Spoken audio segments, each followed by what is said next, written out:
Madame la présidente, monsieur le ministre, mes chers collègues, nous nous retrouvons aujourd'hui afin d'évoquer le budget de la mission « Immigration, asile et intégration » dans un contexte politique inédit, puisque nous ne savons pas si le gouvernement tombera d'ici 48 heures. Le budget de cette mission est en baisse cette année, après plusieurs hausses consécutives les années précédentes.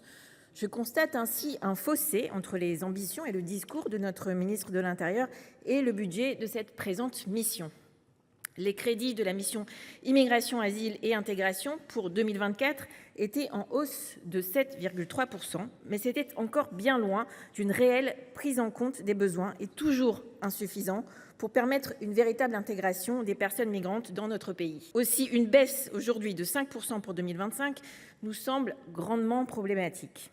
Cette baisse est partiellement compensée par un amendement du Gouvernement, mais les crédits supplémentaires sont exclusivement fléchés sur la création de places en centre de rétention administrative. Or, les points particulièrement problématiques pour le groupe socialiste dans ce budget sont tout autres. Le premier point concerne la baisse de 5 % des crédits destinés à financer le parc d'hébergement. Très concrètement, cela se traduit par la fermeture de plus de 6 500 places qui impactent toutes les catégories d'hébergement: centres d'accueil pour demandeurs d'asile, hébergement d'urgence, centres d'accueil et d'examen. Et cela alors que l'Observatoire des inégalités estime déjà à 6 000 personnes le nombre de sans domicile fixe. Vous affirmez compenser ces suppressions de places d'hébergement grâce à l'accélération des procédures devant l'Ofpra. Cela nous semble tout à fait aléatoire. Nous avons aujourd'hui seulement 58 % des demandeurs d'asile qui bénéficient d'un hébergement et une saturation des dispositifs. Il n'est pas acceptable de laisser ces hommes, ces femmes et ces enfants dormir sur nos trottoirs. Nous proposons ainsi par amendement de maintenir le parc d'hébergement existant. Le deuxième point qui nous semble problématique: nous observons une baisse importante de 45 % des crédits de paiement de l'action 12, Intégration des étrangers primo arrivants. Pourtant, l'article 20 de la loi Immigration et intégration du 26 janvier 2024 prévoit que les étrangers primo arrivants qui souhaitent demander une carte de séjour pluriannuelle au bout d'un an doivent avoir le niveau A2 en français. L'année dernière, nous n'avions eu aucune précision sur la ventilation des crédits d'intégration, ce qui est plus particulièrement consacré à la formation linguistique. Cette année, nous n'en savons pas plus, alors que cette réforme doit entrer en vigueur au 1 janvier 2026 et qu'un récent rapport de la commission des finances du Sénat estime que les conséquences financières de cette mesure pourraient atteindre 100 millions d'euros.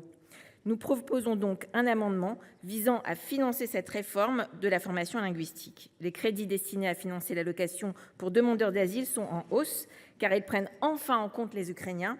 Or, à périmètre constant, les dépenses d'ADA sont bien en baisse. Elles s'établissent à 353,4 millions d'euros, soit une baisse de 47 millions d'euros.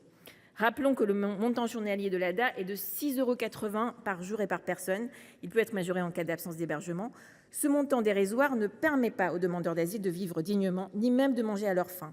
Leur permettre de travailler légalement après le dépôt de la demande d'asile serait aujourd'hui une mesure raisonnable. Or, la droite sénatoriale a rejeté cette mesure l'année dernière. Autre recul important, suite à la loi du 26 janvier 2024, la remise en cause de la circulaire Valls, qui permettait la régularisation des travailleurs sans papier pour que cela ne concerne que les métiers en tension. Et cela alors que l'État ne respecte toujours pas la loi, puisque les listes des métiers en tension sur lesquels repose le dispositif n'ont pas été actualisées depuis avril 2021. Enfin, permettez moi de m'éloigner de cette mission budgétaire afin d'évoquer une autre problématique qui impacte directement les personnes issues de l'immigration: les délais de réponse concernant les prises de rendez vous en préfecture pour la délivrance ou le renouvellement des titres de séjour, qui sont inadmissibles et parfois à l'origine de situations humaines dramatiques comme la perte d'emploi. Ces situations de précarité et de vulnérabilité créent un sentiment d'impuissance et une détresse psychologique chez les personnes concernées, qui peinent à voir leurs droits respectés. En tant que sénatrice de Seine-Saint-Denis, je suis très souvent sollicitée par des habitants confrontés à cette situation. Le Gouvernement n'a rien prévu pour augmenter en 2025 les moyens humains des services préfectoraux. Je tenais à vous alerter sur ce point, monsieur le ministre.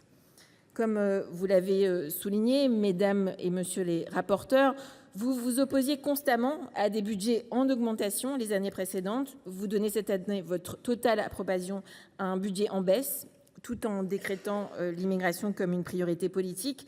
Votre soutien semble donc plus dépendre du titulaire du poste de ministre et des effets d'annonce que des moyens alloués pour atteindre les objectifs fixés. De notre côté, vous l'aurez compris, avec un budget en baisse qui nous semble déconnecté des véritables enjeux et surtout sans aucune ambition pour l'intégration et une politique digne envers les personnes migrantes, le groupe socialiste votera contre.